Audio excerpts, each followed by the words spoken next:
Welcome, everybody, to another episode of CarBiz Leaders Live. We have an extremely special guest today. His name is Larry Feldman.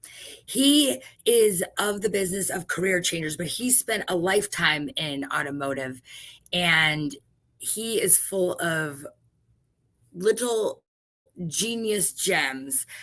He also wrote this wonderful book called Inner Moron Demons, which gives you a little taste of his sense of humor. But he has entertained, has a great dealership following, and I know that you all are just going to absolutely love him. So, without further ado, we're going to get this party started today because Larry, I think, is going to change your life. So, without further ado, we're going to start CarBiz Leaders Live featuring the principal's office, where I like to say it's the only principal's office that you actually want to come to.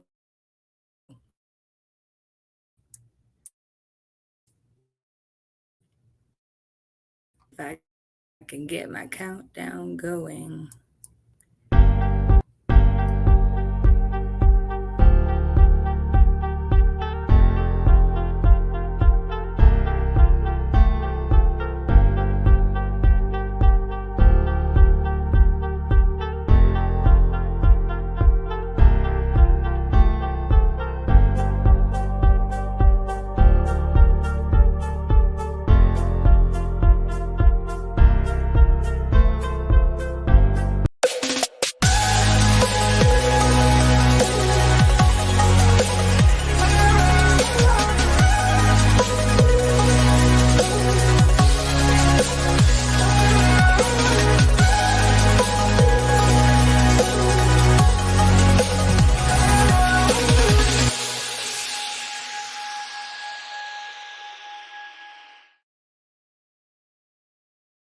So, without further ado, please welcome my very special guest, Larry Feldman. Hi, Larry. How are you? Hi, Rachel. I'm doing very, very well. That was a very nice introduction you gave me. Maybe I could have you write a letter to the parole board on my behalf. That would be great.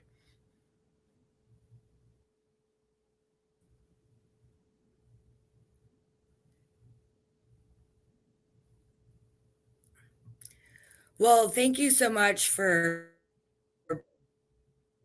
bearing with us. I thought I had this problem fixed from last week, so I just fixed so we can have a good show.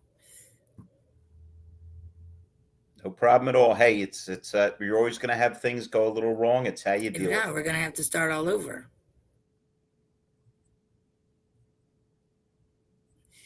Well, I always say when there's always interference when things get really good, and I feel like um, that's what we're experiencing right now. Larry, tell us a little bit about who you are and and how. Just give us a little bit of your story, please, if you wouldn't mind. Sure. I was in sales at a dealership. Wound up being number two in the country for Cadillac. I wound up being a partner at the dealership. When we sold, I got involved with recruiting and training, started my own company in 2012, and now I'm all over the country doing sales, training, and recruiting for all service and office and other positions. So it doesn't matter whether it's techs or an office controller. I find them, I get them, have a lot of fun. Other than that, I'm a musician. I'm married. As you indicated, I'm an author. I got 7 CDs out with my band. I'm just showing up, having fun, glad I'm alive, and figure, man, just fill up every day. I never understood people that looked at their watch 100 times because they were bored. I like it when you at the end of the day you go, wow, I can't believe the day blew by that quickly, and that comes from just being involved and staying busy. I love staying busy as well.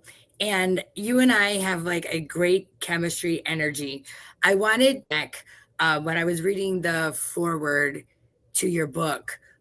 So when I um, kind of took off in auto transport, I carved out my niche with automotive wholesalers. And so I had done some largest wholesale in the country, Wholesale Inc.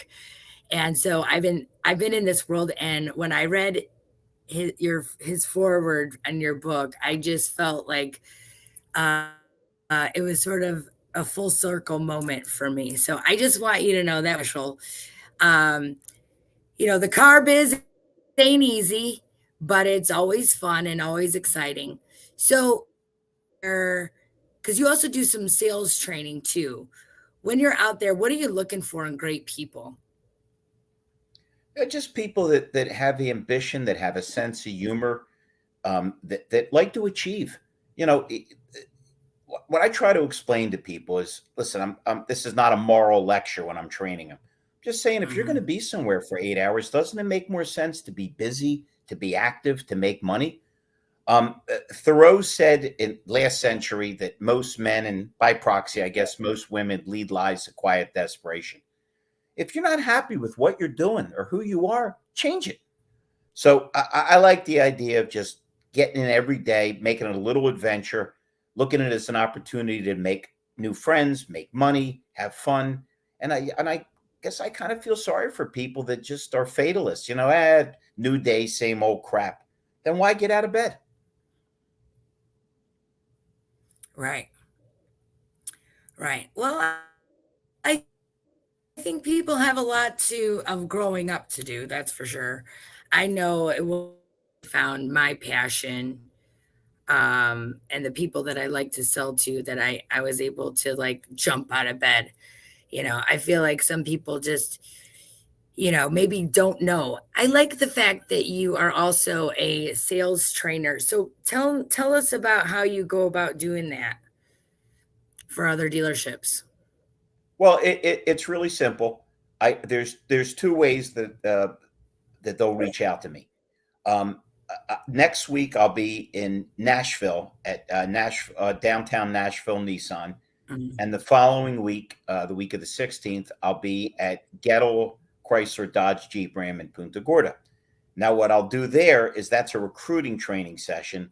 So I'll find people for them to interview Monday and Tuesday in the respective weeks, and then I'll train them on Wednesday and Thursday. And it's just a matter of outlining how to lead a better life, how to have more fun, how to have a goal. I like to use the analogy that if you have a dog and you point, your dog never looks in the direction you're pointing; he looks at your finger.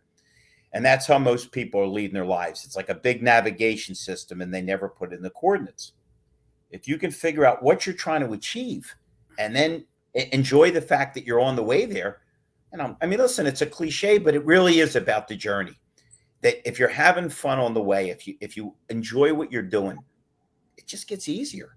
And again, I don't understand people that don't realize that they're going to be dead one day. And while you're alive, you need to turn the volume up as much as you can. Now, there's other guys that don't need new people. They just call me up and say, Larry, just come in and fire my guys up, or ladies, and that's a pleasure too. I really I Well, enjoy every aspect of what I'm doing, but I really love the training the best. I think there I think what people often daily, because I want to be the best at what I do. If you feel like, and I try to teach my son that, like, even if you're scrubbing toilets, you need to be the best at scrubbing toilets. Because that's what gives you the value, right? That's what makes you unique. That's what makes you special. It's Um, Ecclesiastes in the and Bible, whatever then thy it's hand sort shall of like find, the do it. will to do it as well. Um, I always, Rachel, it's Ecclesiastes, whatever thy hand shall find, do it with all thy might. If you're going to do something, do it right, because there's dignity and pleasure in saying I did my best. Once again, I never understood people that are already giving you an excuse ahead of time as to why they're going to fail. Try things. You just don't know. yeah, and failure happens a lot. Uh, but it's part of the process, and I think sometimes people are afraid to fail. How are you ever going to I learn if you fail don't fail? How are you going to exactly. ever learn if you don't fail? You learn more from negative things than positive things because hopefully you're smart enough to say, I never want to do that again, or this behavior led to that behavior.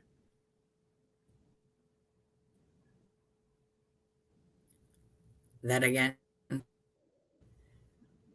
I'm sorry, did you not hear me? No, I missed that. I missed that part. I'm so sorry. I'm just trying to emphasize the fact that to not have some kind of purpose, to not want to push yourself to enjoy what you're doing and try to achieve makes no sense. Why wouldn't everybody want to try to be the best they could possibly be? I never understood the concept of procrastinating your own life. Well, Yeah, I'll just because they do it. got inner moron demons. That's Well, why. inner moron demons, we probably all have a little bit of them, but some of them are better at wrangling them down than the others. It's one Yeah. of the things I teach Yeah. salespeople to do is smile, because if you're not excited, if you don't give people the initial impression that you're glad they're there and you're glad to see them, why would they be glad that they're there? So most of what I teach is just really elemental, more about looking in the mirror and recognizing how to empathize with people and how to listen to people. I'm not into having people memorize phrases. I want to teach them how to think. Mhm. I think that's super important because there's lots of ways that you can deliver it, and you don't want it to sound too scripted. I hang up on everybody that sounds too scripted. And in fact, does sex sell? Sex sells because it's exciting. So if you cultivate the excitement, the feeling of exciting, then you can sell for sure. Wait a minute. If we were going to talk sex, you should have said that from the beginning of the program. I We would love have that, pulled in Larry. more viewers for you.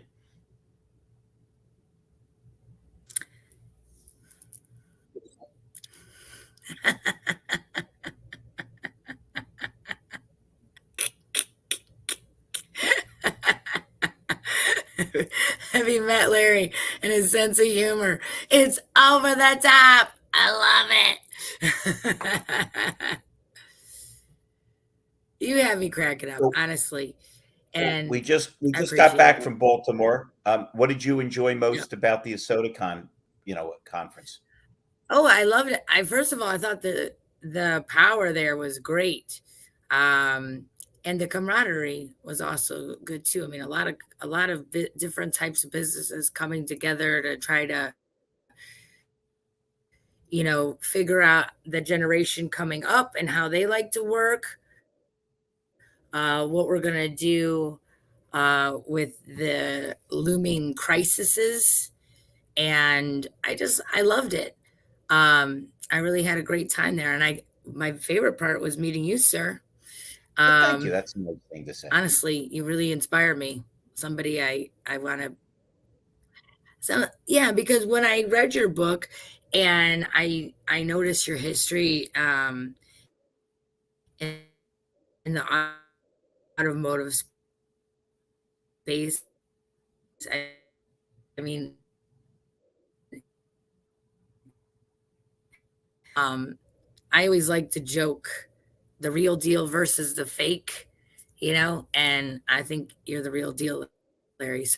So I was honored to have you. And I know it's tough right now because um, everybody's getting scared. So how are you addressing the scared? Like all these dealer I'm, I'm, sales and buying cars because they're scared. I quote Franklin Delano Roosevelt, who said, "We have nothing to fear but fear itself." You always have looming crises. Meaning the pandemic that we just went through, but there was a lot of talk about the pandemic in the early 1900s, where we lost thousands and thousands of people. World War One was devastating. The Depression was devastating. World War II, there's always something. You've got to be optimistic and you've got to look forward, because looking backward doesn't help you. And moaning and groaning about the situation you're in, that doesn't help you either. So if you're an owner, or if you're a salesperson, or if you're in service, whatever you're doing, the idea is to figure, I'm going to weather this storm. I'm going to learn from it. I'm going to do the best I can. Right? The best way is always to prepare for the worst, and then if it's better than that, great. But if not, you're not caught unawares. Listen, this is why less people in most places on the planet, there's less death and calamity, because a lot of times we have early warning systems that we never had.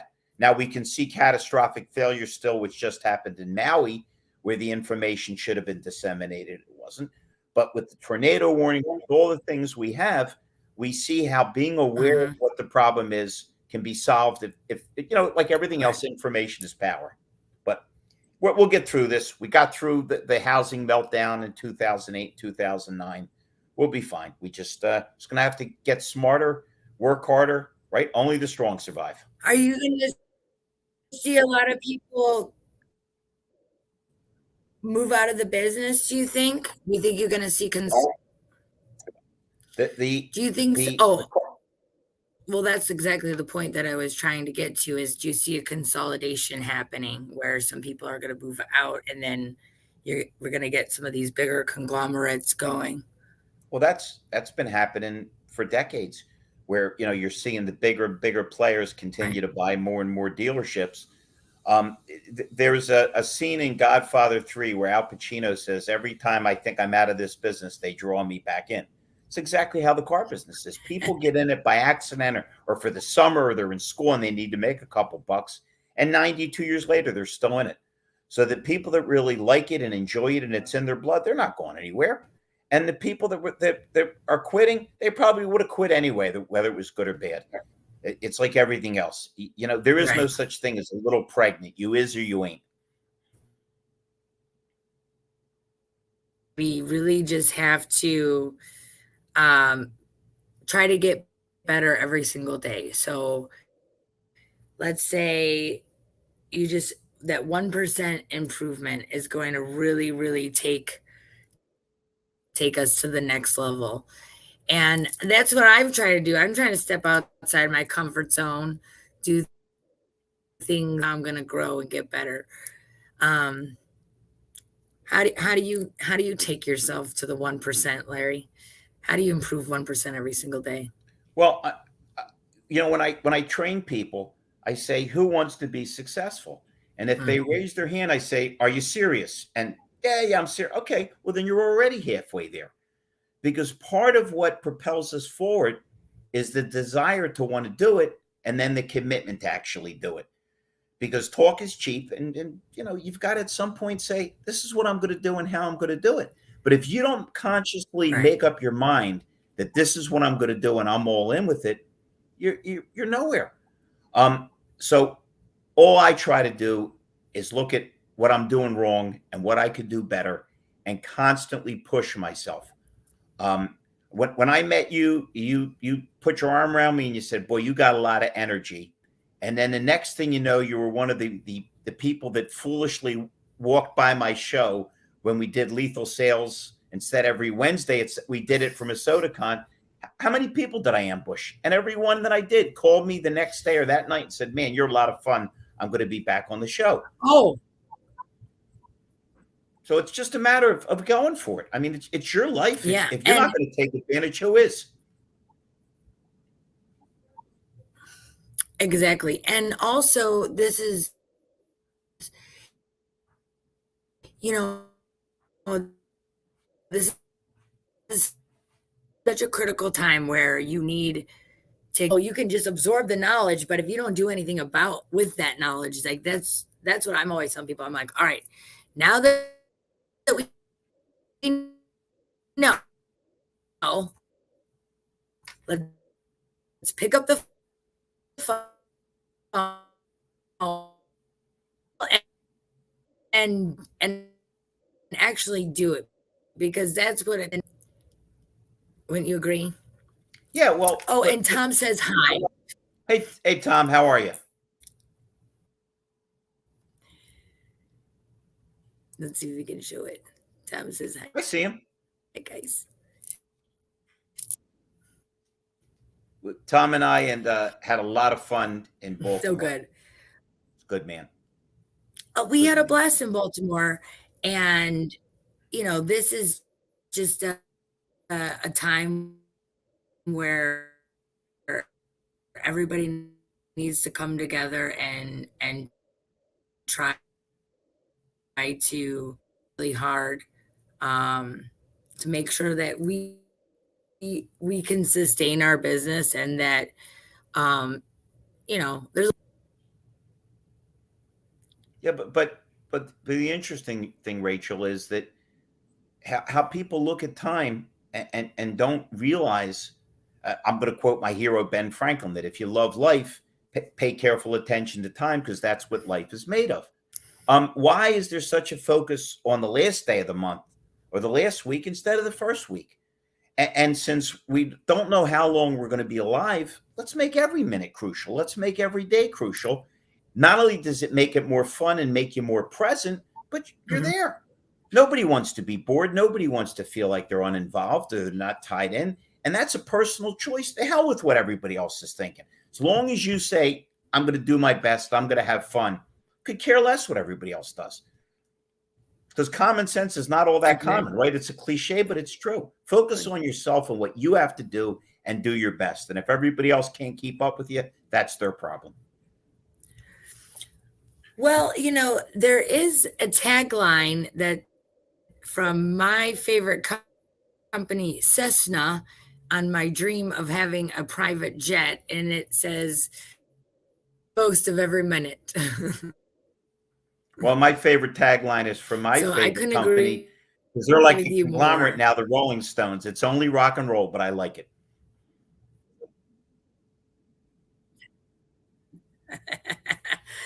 That's the best part of your book. I love your book. It has so many good rock and roll quotes. And then I also music too. I think that is so badass that you're also in a band. Everybody out there that's gonna watch this and but when you come in, what because you really say, hey, I can find you the right people with the right attitude, train them up, and they're gonna start killing it for you. How do people start to work with you with career changers? How do they get Your there? question was a little mangled, but I know we're having some, at least on my end, some technical difficulties. But I think you were asking me, how do I get these people lit up so that they go out there and perform their best? Is that it?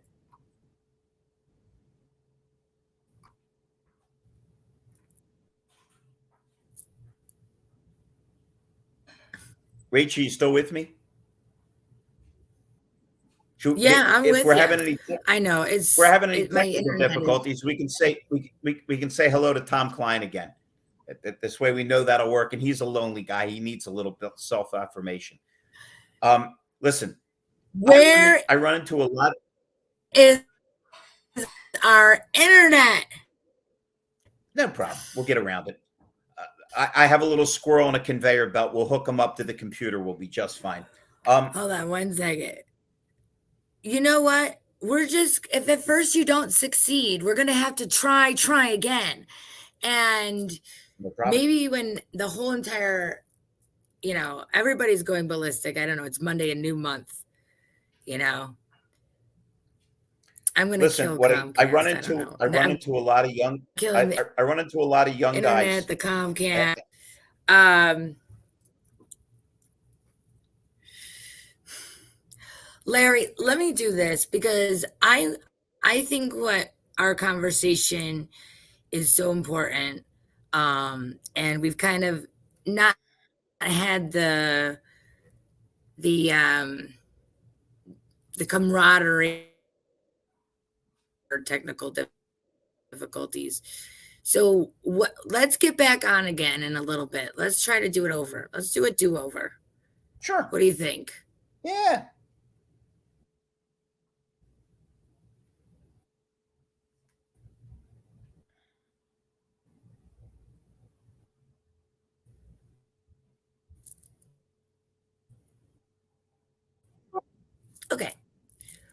I feel like the internet is like it's hurting our feelings. It's hurting my feelings. So what we're gonna do is we're gonna come back to you. We're gonna regroup, come back, fix our issues, and we'll start this process all over again because I feel like it's totally worth it. And Larry, um, I don't want you to be you're an important person to the auto industry, and I think and then we're gonna start over. It's gonna be great. Good. All right, let's try again. All right, stand by.